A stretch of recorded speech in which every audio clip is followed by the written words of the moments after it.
Hi, my name is Warrant Officer Casey, and today I'll be teaching Intro to Right Turns. To begin with, the right turn. This is what the correct movement looks like.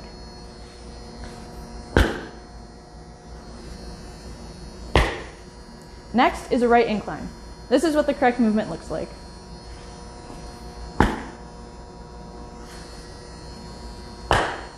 Lastly, an about turn. This is what the correct movement looks like.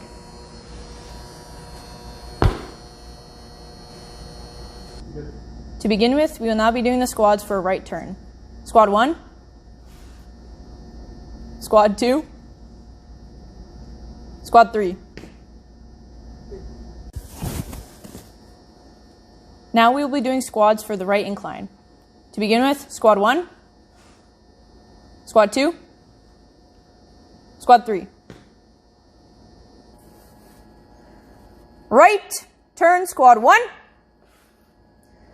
When you do your turns, when you turn to the right, you pivot on that heel and your opposite toes, and when you bring your foot up, it's 90 degrees. Now we'll be doing about turn by squad. Squad 1, Squad 2, Squad 3.